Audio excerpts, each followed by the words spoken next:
Welcome to the Chronic Health Collect, the show. This isn't just a community, it's your fresh start.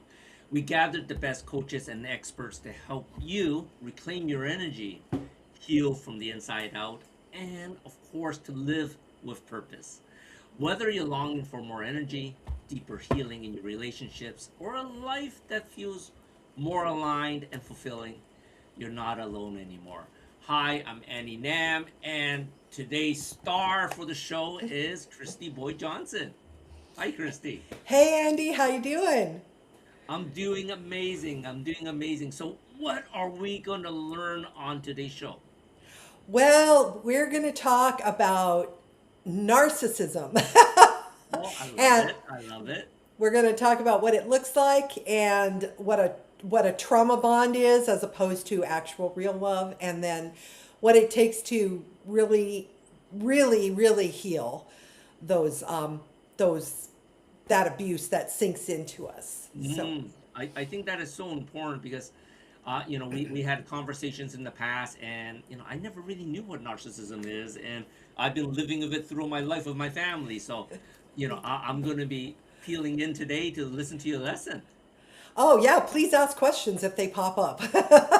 Excellent. Yeah. Excellent. All right. All right. Okay. Well, let's jump in. Yes, So, let's do it. Narcissism 101, identifying the vampire before they bite, because they are not they are vampires. I put these in to start out on a little bit lighter note because they're unfortunately true. Like the snake with the unicorn strapped on his head. That's when the narcissist says they've changed. They don't change. They expect everybody around them to do all the changing to accommodate them. And so I just put these on as a little bit of and narcissists, of course, their definition of abuse is not getting their way. So Mm, they're painfully funny. But before I start, I want you to think about yourself and symptoms of post narcissist abuse. There's a myriad of them, and many of them are mystery symptoms where they feel like, where did I get this? Why do I have headaches all the time? Why mhm, do I feel alone? Why am I plagued with self-doubt or shame or guilt when I'm not doing anything wrong? You know, fear of setting boundaries is a big one because narcissists train you that you don't mm, get boundaries. They get them, but you don't. In a real extreme cases, you can have pretty severe anxiety, depression, or even suicidal thoughts.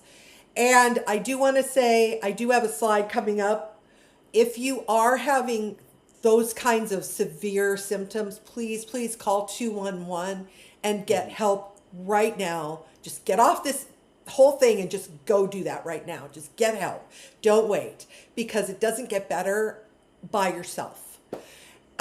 But then in less extreme, you can feel restless on edge, like you're walking on eggshells all the time.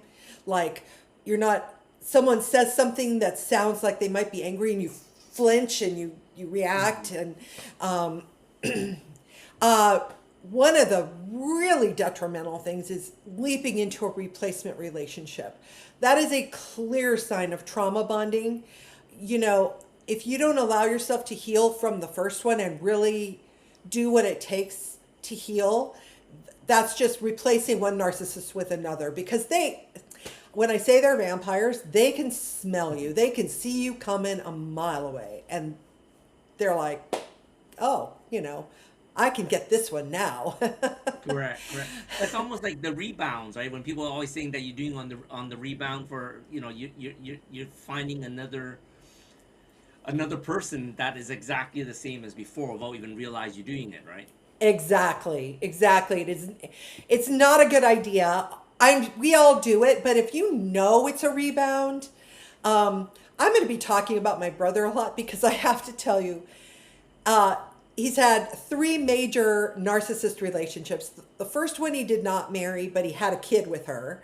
And the Mm, second two, he's married. He married one, had a kid, or well, she got pregnant and then he had a kid. And then the third one now that he's with now, in between number 2 and 3, he had a rebound relationship with another narcissist. And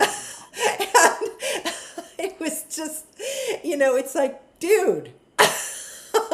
And his answer to me calling it out was, that's just how women are. Oh, wow. And so, no.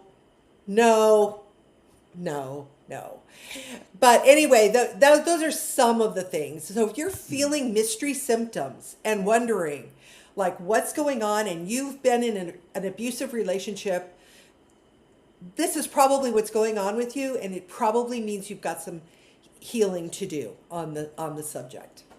So I thought I would tell you about me a little bit. I wrote some narcissism books under M.K. Conrad, and more are coming. And for me, I grew up with a narcissist father. He was not a true narcissist, because he actually would tell the truth. If you called him out on a lie, he would tell the truth. But which narcs generally won't do. They just dig in deeper and lie harder. But so true. Yeah. but he was still very narcissistic, and very much, he's all about me. It was all about me. It was all about him. We all had to cater to him. So that walking on eggshells thing is how I grew up. And but then I married, because at that time when I was young, I didn't know this.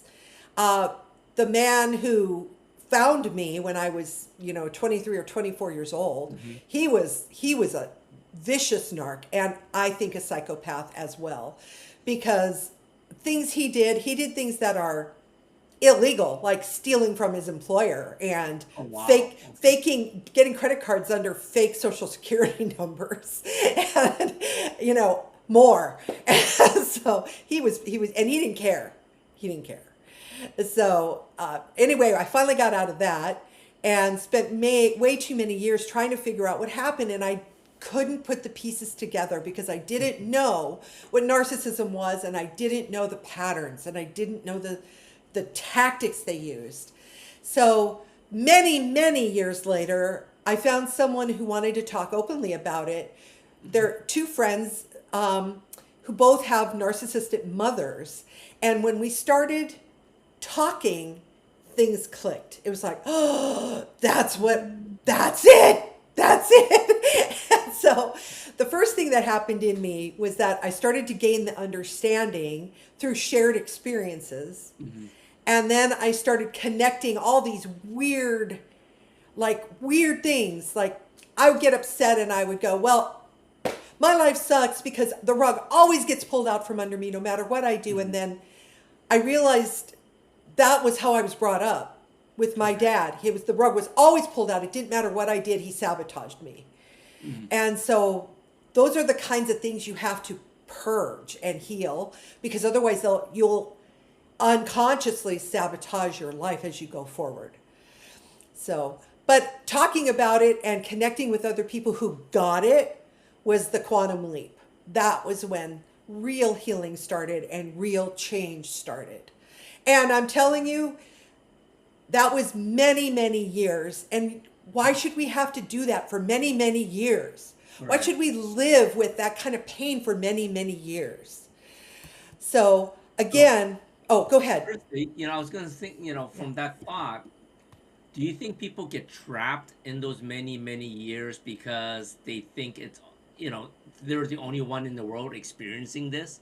Because like you said, it wasn't until you actually met friends that had similar situations when it clicked as, wow, this actually happens to other people. I'm not the only person that this happens to, right? Absolutely. It is absolutely true. One of the characteristic traits of a narcissist is they isolate you from people who care about you genuinely, because they want their voice to be the only one in your ear. And if that's all you're hearing, you're not hearing other perspectives, you're not hearing other points of view, you're not hearing other friends, you start to believe what's being told to you. Yeah, especially if you're a child. So, yes, definitely. Again, please, if you are in a severe state of depression, hopelessness, or suicidal thoughts, call 911, get help. I think you can also Google 211 and get help now. Okay. I think someone said that to me once. So find help right now. Don't wait, because it doesn't get better on your own. All right. So again, not every narcissistic person is a narcissist. So I wanted to just actually Jessica was the one who told me about this in our collective, that NPD is actually a diagnosable disorder that can be diagnosed by a professional. I have a friend right now who's divorcing a diagnosed narcissist. And because of that diagnosis, it's helping her in court with, the divorce and the custody of the child. Oh, no kidding. Oh, wow. Okay. Yes, yes. But she also has a lawyer who is versed in dealing with a narcissist. So that's a good tip. Right. But narcissists don't seek help. They don't think there's anything wrong with them. They think there's something's wrong with everybody around them, and everybody should just do what they say. And they feel like they have to be in control. So I think that 6% estimate is low. I think it's a much more prevalent problem than we acknowledge. And I think it's really important that we start seeing these patterns so we can start identifying these things. And stop taking the blame game when it's aimed at us. Especially when if we're not doing anything and we know we're not doing anything, but we're feeling guilty because they're making us feel guilty because they don't want you to look at what they're doing. That makes sense. Yeah. Sick and twisted. So for our purposes here, though, I'm not going to distinguish between the two things, because someone who acts narcissistically you get the same effects. So it doesn't really make a difference. So let's start with control tactics. And I put this in because I thought it was cute. Queen Anne's lace is a flower, and poison hemlock looks very similar to it. But I thought this was interesting that Queen Anne's lace it's together like a good human, like a whole human. And poison hemlock is kind of split apart, like the narc, who has kind of a fractured personality, a fractured identity. So that's just my little joke there. So the basic, now there are other control tactics, but the basic ones, gaslighting, I call it lie, deny, and call you crazy, where they twist everything around and make you question your memory or your sanity. We're going to go a little deeper later. Love bombing are over the top, compliments, praise, gifts, everything. And it's at the beginning when you first meet them. Usually that is someone you don't know well who's not in your family, because family members don't need to do this. But this includes a testing phase, especially in a new relationship. And I wanted to tell you, when my brother met this third narcissist that he married, she tested him. She purposely dehydrated herself. She drank a lot of wine. She sat in a jacuzzi. She didn't drink any water. And the next day she went to the park and did yoga, drank no water or fluids, and dehydrated herself till she collapsed. Of course, she was in full view of many people who called 911. Well, my brother at the time was a captain on the fire department, and the park she went to was right down the street from his station. So they, of course, contacted his station, and when he realized it was her, they had to shut down the station because he was the rank of captain, and he wanted to go to the hospital with her because he was freaking out. Oh. And they had to shut down the station and get a new captain to come in and cover.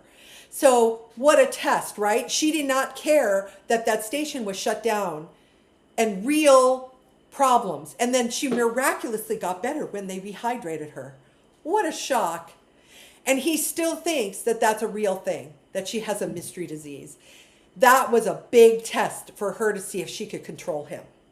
Wow. Yeah. So that's an extreme example, but they test you. So devaluation means that they are putting you down. Like sometimes on movies and stuff, you hear it, throw a neg at them. You're really beautiful with such greasy hair, or you're so lucky, I love you because no one else will. Like you're just not worthy, and you're so lucky to have this awesome narcissist, Silent treatments usually come later. That's when, if you push and you try to set a boundary, they'll silent you until you give. Wow. Yeah. Projection is exactly what they project, what they're doing on you, and they're pros at turning it around like, well, if you didn't cheat on me, when they're the ones who are cheating. And then you're defensive. I'm not cheating. What are you talking about? Well, I saw you with that guy. That never happened. The gaslighting kind of works in there together with it. Triangulation is setting off other people against you. Like, and narc moms will do this with their children. They'll set their children against each other so they're not looking at what the mom is doing. Mm-hmm. That happened with me, by the way, but just throwing it in there. I believe you because you have a narc mom. Yes, you do. I'm so happy she can't understand English, so she doesn't know what I'm talking about. Otherwise, she would just kill me. I love her to death, though, you know. That's a whole, we'll talk about that. But rage and intimidation comes if you're really out of control and you're not listening to them. The rage and intimidation comes at you hard. And in the case with my ex-husband, that came with hitting to get me to stop talking. Mm-hmm. And then later, after that, comes the hoovering, but it's always with a sideways non-apology apology. I'm sorry you made me so mad.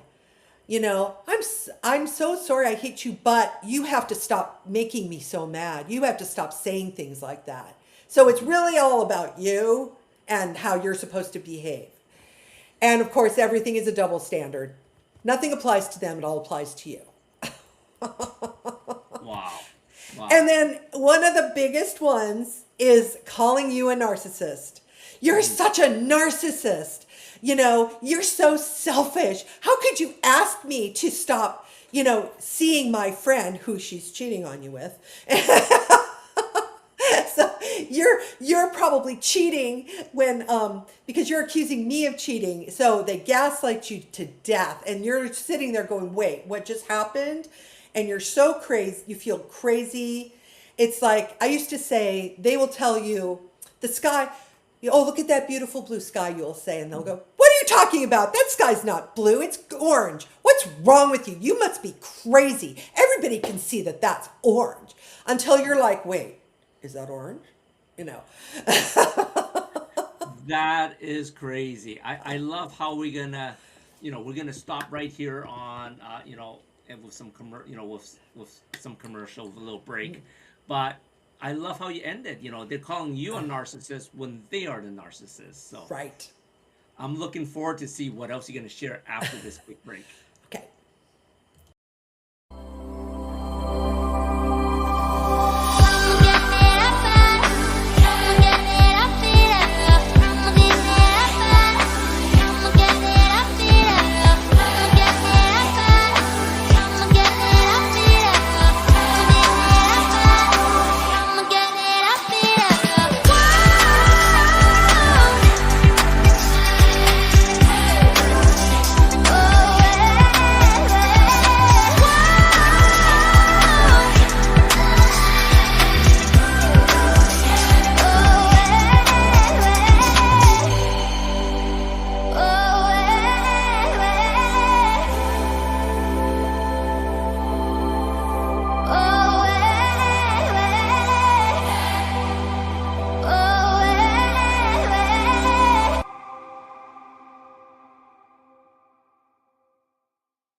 Why do 98% of beauty enthusiasts rave about coolness? It's all in the blend of ancient wisdom and modern science. Introducing Coolness, Pearlescent Face and Eye Serum Cream. This powerhouse combines the antioxidative power of schisandra berries, the glow of pearl powder, and the hydrating wonders of dragon's blood extract. It's like a time machine for your skin, making it radiant, firm, and oh so smooth.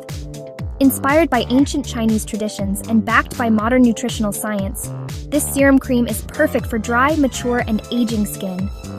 It's time to unlock your inner glow with Coolness. Treat your skin to the best of both worlds today. And we're back.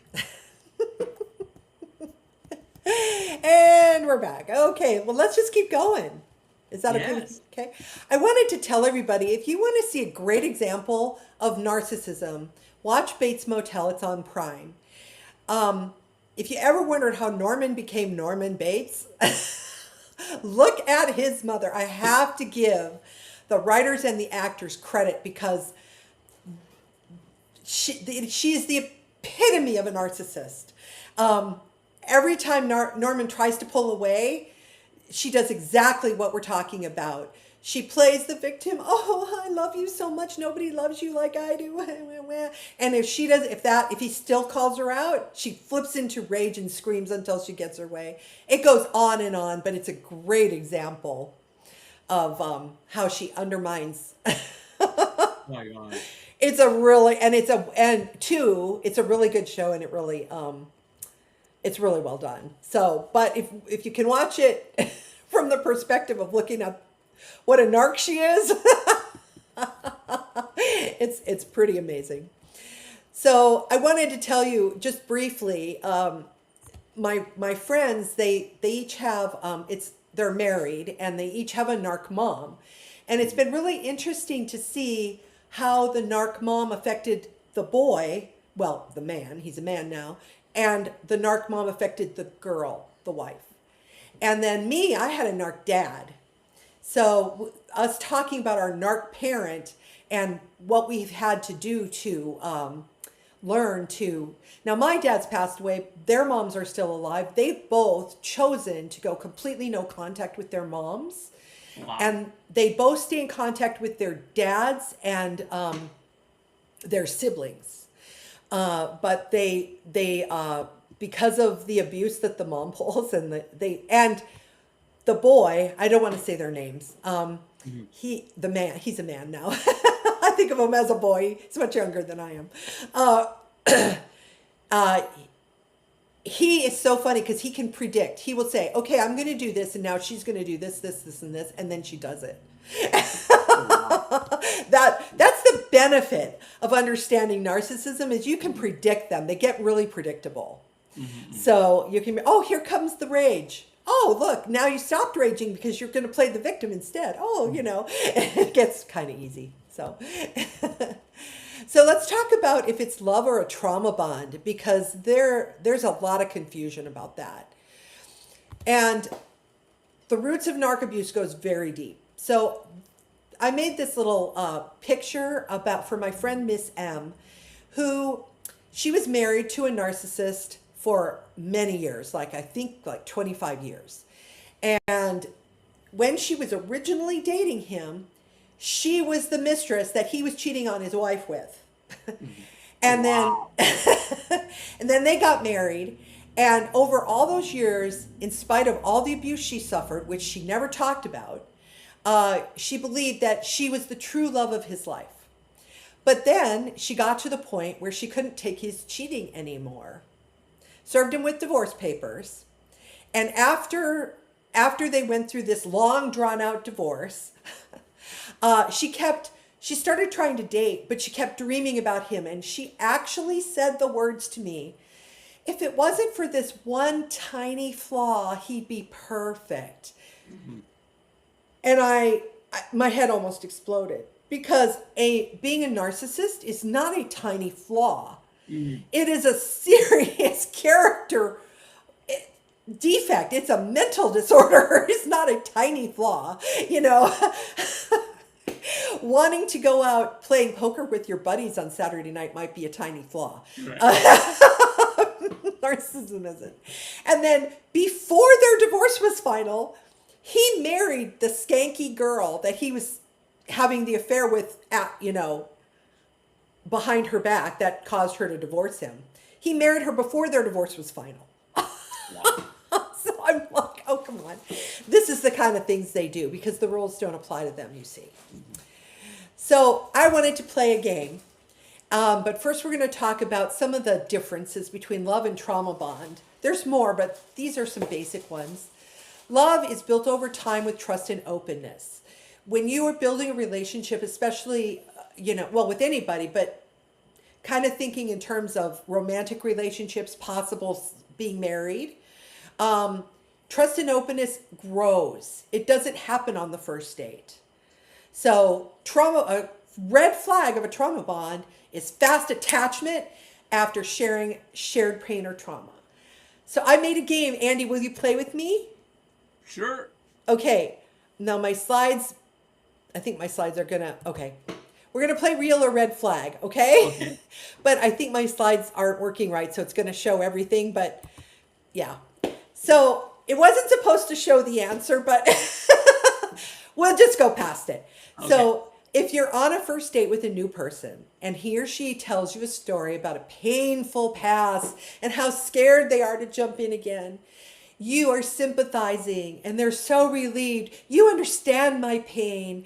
I feel so close to you. You're so special and no one else has ever made me feel so heard. I think I'm falling in love with you. Real or red? The answer is already in front of you. Yeah, but that definitely is a red flag. Sure. Big red flag. They are love bombing you and they are testing you to see if you can be a good dumping ground for all their problems. So if you've been listening and sympathizing, that you're passing their test, which is probably not a test you want to pass. Okay, here's the next one. So you're on a first date with a person who is interested in you, your hopes, your dreams, your goals, and he or she shares important details, but doesn't play victim. They might talk about the divorce they went through and shared custody with their kids or something like that. But there's no pressure or expectations of intimate relations at this early stage. It's a first date.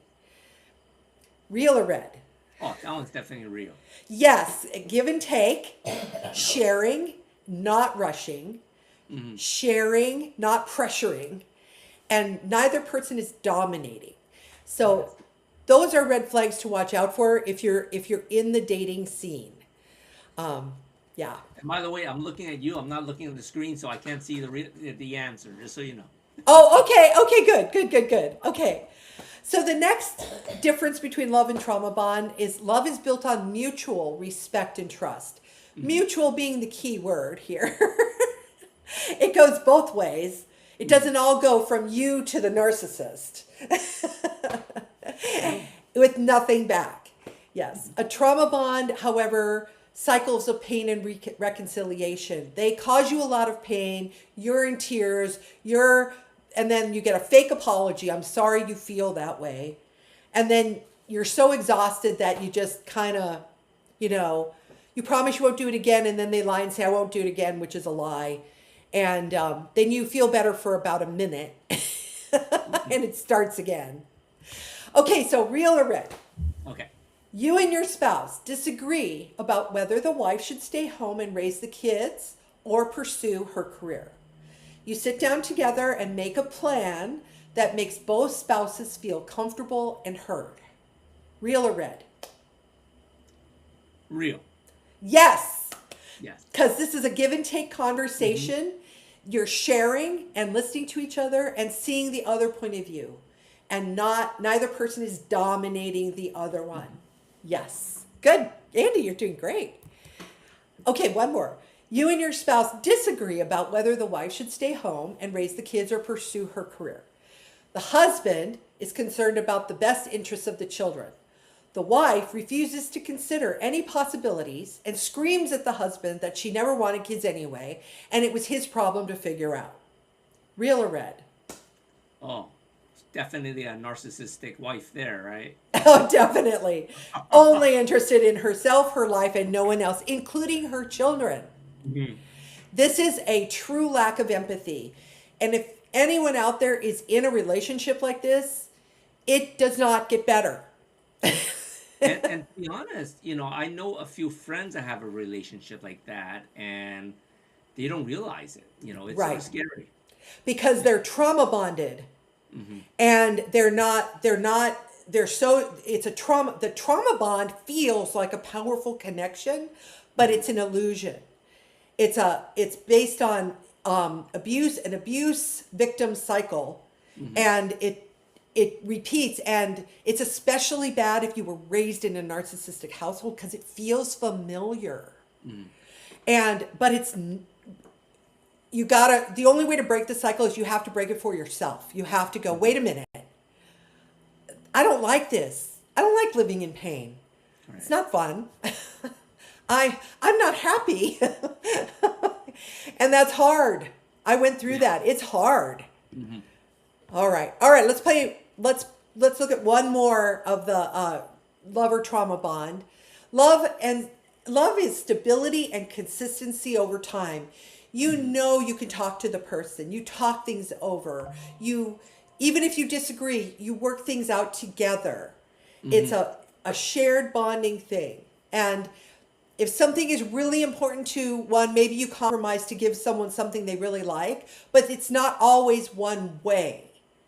That's a difference. That's a very big difference. Like it's not always me giving to you. It's both ways. It's shared. Right. Yes. Trauma bonds, if you're living in chaos, the person you're married to or in a relationship with is unpredictable and you feel like you're on an emotional roller coaster, red flag. So, Kristy, can I ask you a quick question? Sure. Can a narcissist marry a narcissist? Well, of course, but I think probably that is an explosive one trying to dominate the relationship all the time. Correct. Yeah. Yes. Because I do see that with some relationships. I'm just trying to look who's the narcissist. They're both just crazy, you know. Yeah. Although codependence can take on the characteristics, because playing the victim is a big red flag of being of the narcs. They love to play the victim and never take any responsibility for themselves. Yeah. Yes. So real or red, Andy, your mother, maybe My not mother, your imaginary mother raised you with humor and support. She showed up at your sports competitions and other significant events. She encouraged you to explore possibilities. She was honest about the people you dated, both positive and negative. You may not have had extra money, but you always had what you needed. Real or red? Oh, definitely real. Yes, that is a stable parent, not sucking the life out of her child and expecting him or her to be her emotional support system. Mm-hmm. And I like to say she's growing a functional and emotionally stable human. Mm-hmm. Okay, real or red? Your father calls you names. He flips out when you walk in a room. He refuses to give your mother money to help pay the bills and support his children, and disappears for months without explanation. When he shows up again, it's to ask your mother for money. Real or red? Oh, that one's like literally right out of a Hallmark channel, you know. Definitely a red flag there. Definitely. That is a bad dad. Yeah. This is extreme selfishness, and it's all about me behavior. Yes. Mm-hmm. So, Andy, I have a little confession. That last red was my own dad. That was how I grew up. Mm-hmm. And in this picture, this was him about a year before he passed away. Mm-hmm. And the cat actually kind of put him in a decent mood, but you can tell by his face. Yes. Yeah, he was not a nice human. Mm-hmm. It was able to have a neutral relationship with him when he was in his 80s because of the work I did on myself. Right. Because for many years I was so angry that I couldn't even talk about him without screaming. Mm-hmm. And so after I got out of the marriage, I realized I was in a pattern. Mm-hmm. And dad and then husband, and I had to do something for myself. So, yeah. So I dug deep. People thought I was crazy when I tried to explain the horror show because they didn't know. And that's one of the things that isolates us is we try to tell people what we live through and they're like, but they're so nice. Mm-hmm. Yeah, they're nice that's the mask. Yeah. So, are we okay on time? Yeah, we're good. Okay. So, my little story here. Yeah, I think we can share this story. This okay. So my wedding to my ex should have screamed red flags at me all over the place because every single person at that wedding was a friend of mine and my family's. Okay. He did not have one person come to our wedding. No friends, no family. He had 2 kids by a previous marriage. They didn't come. Nothing. That's crazy. Okay. Yeah, that's a pretty big red flag right there. I was like, wait a minute. How is it that this person has nobody who will come to support him in something that's a major life event? Well, I thought it was a major life event, but it wasn't. He was cheating on me during our honeymoon. So not significant for me, not for him. I was just another source of supply for him, another cover for his mask of Right. a married man so stable. Oh my gosh. That is crazy. Yeah, he's crazy. Yeah. Well, thank you for sharing that. We're going to take another short break and we'll be right back.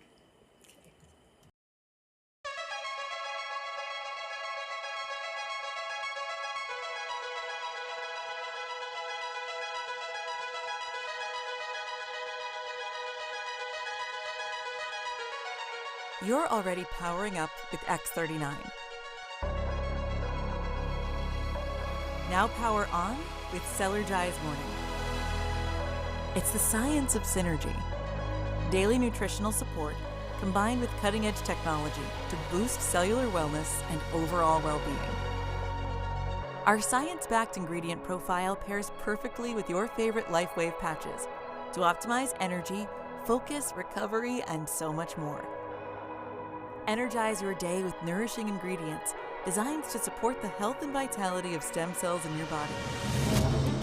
The inclusion of copper and Scienthox 50C buckthorn fruit extract give your body the ultimate boost, supporting the health and vitality of stem cells. A powerhouse blend of Scienthox, NAC, copper, selenium, and vitamin C add essential antioxidant support. NAC, glycine, selenium, vitamin C, and magnesium supports production of glutathione, which is essential for optimized cellular function. Blend of glycine, copper, and beta-alanine activates formation and repair of GHKCU and AHKCU. Build a strong defense with zinc, magnesium, NAC, vitamin C, copper, and selenium for added immune function support. Potassium, along with Scienthox, NAC, vitamin C, selenium, copper, and zinc to boost your cellular health. Magnesium, zinc, vitamin C, and Fibersol, because overall health and wellness starts from within. Whether you get active early or like to ease into your routine, Celergize Morning sets the pace for the day ahead. Celergize Morning. Start strong. Power on. Be the light. LifeWave.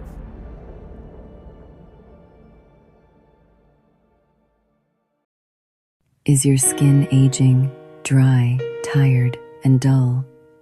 Are you putting on more and more makeup to cover the fine lines and flaws? Now you don't have to. Coolness Skincare, developed by a middle-aged woman just like you.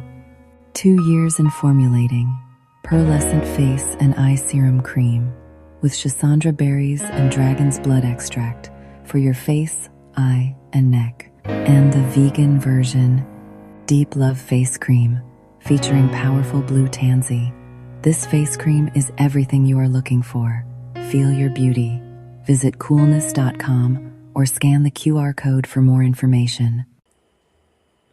And we're back into part 3. I'm so excited. So what are we going to be talking about in part 3?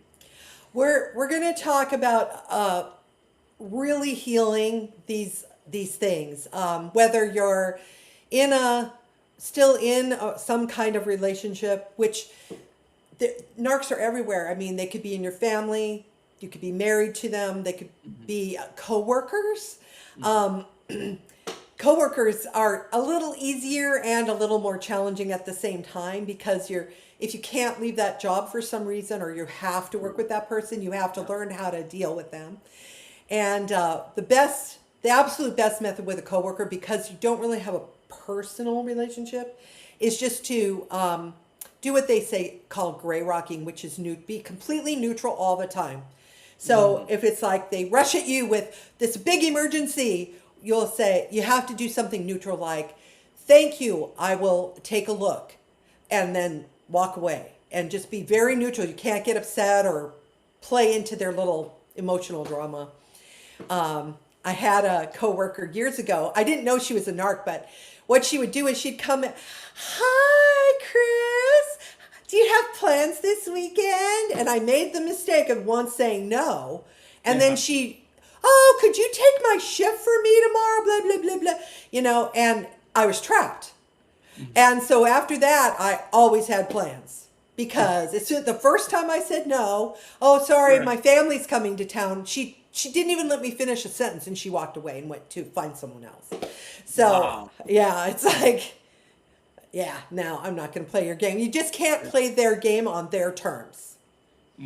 So, but let's talk a little bit about what it really means to heal, because some of the things, that happen to us, and it's whether we're in it or we're coming out of it, or we've been out of it for a while, but we don't really know what we're dealing with.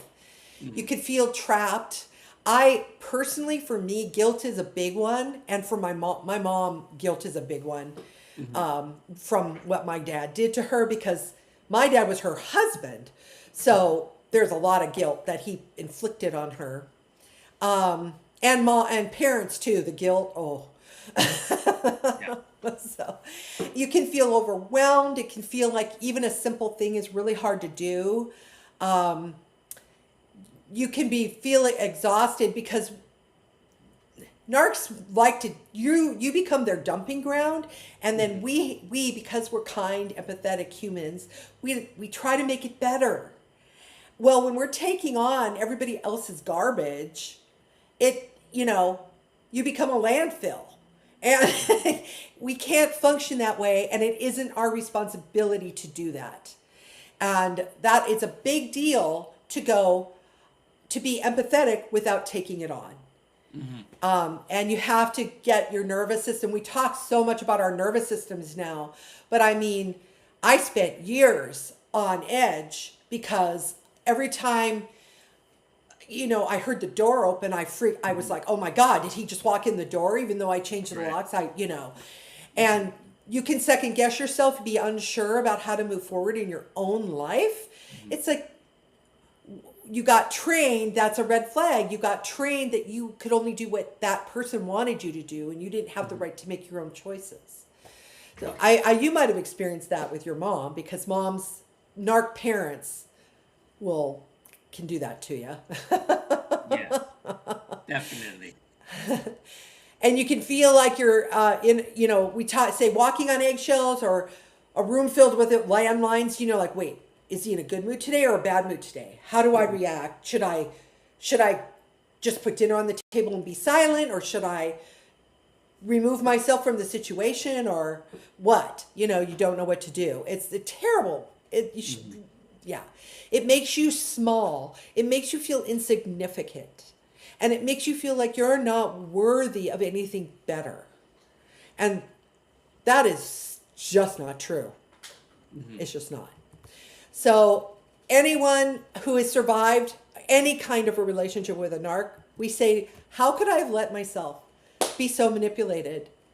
And you start to think you're just so stupid. I went through this, like, how could I can't tell you how much I beat myself up over how stupid I was to not see it. But they are pros. They are pros at fooling you. And that's why we have to educate ourselves to what their tactics, that's the first step in healing. We educate ourselves in the tactics so that we can recognize them before they get a hold on us. And so I'm here to tell you, no, you are not stupid.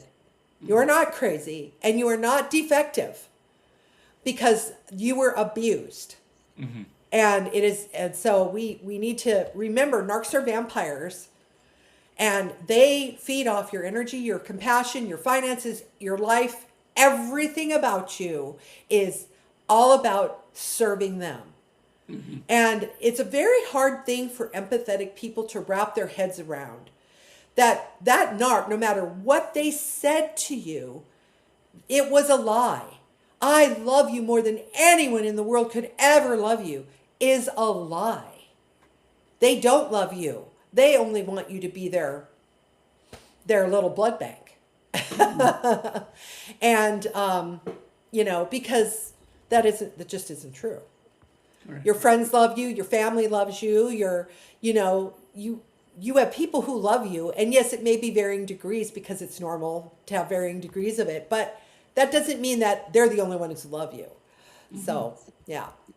So remember that. If you feel like you were so stupid that they fooled you, you have to remember you were targeted. They can see you coming. They have a sixth sense about a kind and empathetic soul. That's why they love bomb you and test you at the very beginning to see how malleable you are. And if you set a boundary right at the beginning, they'll probably not ask you out on another date. They'll probably go on to their next target because they're looking for someone they can control. So I found this really cool thing to the pattern of abuse. I thought this was really cool how they cycle. And again, watch Bates Motel. I mean, watch Norma Bates. She is the epitome of the narcissist. You can see her go through these cycles. It's really amazing. And it's also something that they can control. That's another mistake we make, is thinking that they're out of control, that they're in such pain that they can't control this. That's also a lie. They can control it. When the last time I had the misfortune of encountering my brother's wife, she climbed over a picnic table to attack me and literally came at me. And then my brother asked me a question that she wanted the answer to, and all of a sudden the rage just stopped and she sat down instantly. Wow. And people think I'm crazy. I wish I'd had the presence of mind to record it. But whatever, it's okay. So now the next thing is that we can find all this information anywhere. We can go in ChatGPT and say, what are the control tactics of a narcissist? You can find all that kind of stuff. And it's really important that you do find it, that you do understand it, that you take it in and see how it plays out in real life. But information will never heal you.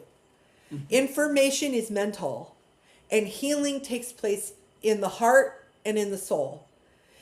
However that looks to you. And healing from narc abuse, it's not one size fits all. Everybody is different. We are individual humans. We have different needs. We've had different experiences. And so it's complicated and it's personal. And so this Band-Aid approach that we like in our society, this instant magic pill thing, it's not going to work. So the only way is that you have to dig out the roots of trauma. And it's a deeper kind of healing, but the good news is it is not, it doesn't really take that long. because the first and biggest step is identifying that you have been abused by a narcissist. You've been intentionally, systematically abused and destroyed, which doesn't mean you have to stay destroyed. And they've poisoned you. They've poisoned your spirit. And the best, like I said before, it was when I started talking about it with people who had lived it. That was when I quantum leaped. And so that was why I started the Narc Detox Club, honestly, Andy, because I've seen it over and over again. I have talked to so many people I've got friends who are, like I said, I have a friend right now who's going through a really bad divorce with a narc, and the daughter he's using her as a pawn, and it's a rough situation. And because he doesn't care about the child, he only cares about using the child to get what he wants. Correct. And so I've talked to people with narc parents, narc relationships, narc siblings, friends, coworkers, all kinds of people. And what I've noticed is when they start talking about it and they start realizing you get it, they relax. They go, oh my God. I can't tell you how many people said, oh my God, I'm so glad you get it. People look at me like I'm crazy when I try to tell them. And it's true, because if you haven't lived it, it's very difficult to describe the crazy making thing that happens to you, the fog and confusion that happens in your mind, the I don't know what's going on feeling that you can't define. It's you unless people have lived it, and then they go, I know exactly what you mean. I have been in narcissistic fog, and it is not fun. So having a place to turn with people who get it takes away the isolation that the narc inflicted on you. And that I think alone is probably one of the most important things, because that's what allows your nervous system to calm. And so that's why I started Narc Detox Club, Andy. That was my reason. Is I'm like, it took me, if I confess how many years, it took me probably 30 years. Oh my gosh. Because I didn't know, and I'm older than I look. I probably would be dead by now if I'd stayed married. But I noticed when I kind of quantum leaped, I noticed that I felt better, that I started trusting my decisions, that I felt like I could listen to my own needs and not apologize.